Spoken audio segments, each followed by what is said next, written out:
site. The ratio nurse patients was welcome.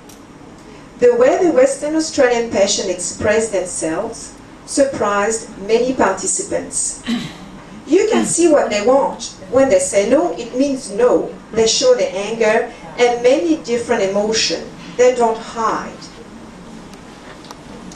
They felt that the patient-centered approach to nursing care encouraged patients to communicate, something that they were not all familiar with.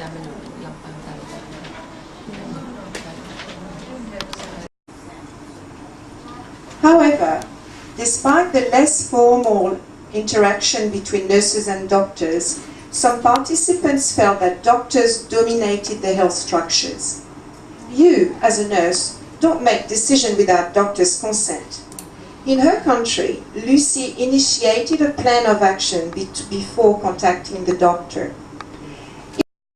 Rewards, annual leave and sick leave entitlement.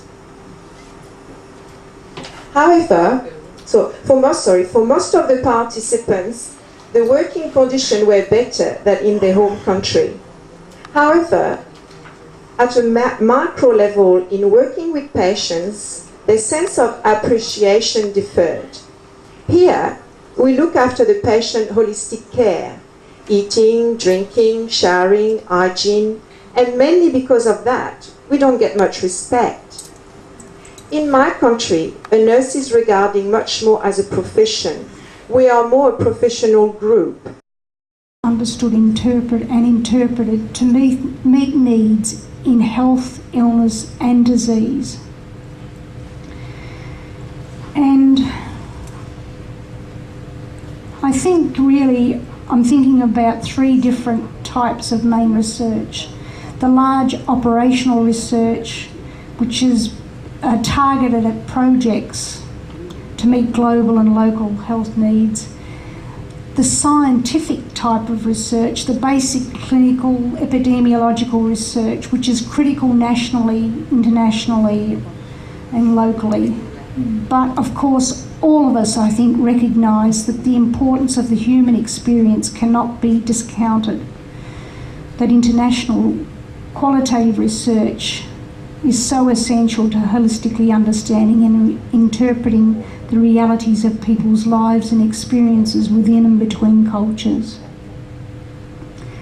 So internationalising requires international research and development requires international efforts from many sectors, including health professions, as I've said before. I think it would be a wonderful world if internationally we can lobby together for funding for health, for funding for research and education initiatives. And there are many bodies that are trying to do this at global level, but I think we can do more of it because I think we'll become very powerful if we can join in international activities together.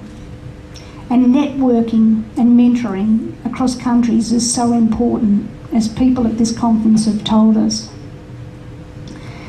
So some of our challenges that remain for qualitative researchers is how do we design, implement and fund and evaluate qualitative research? How do we ensure qualitative research not only understands the human experience, but makes a real impact to help people lead healthier lives and reduce the burden of disease? How do we go about convincing others that qualitative research makes a difference and that it is a valid form of evidence? For many of us, those challenges still remain. And we've got to try to stop, I think, researching the same topics and remember the so what principle when we are researching. And I want to encourage all of you that it's important that early research of early publishing of your ideas, opinions and practices is so important.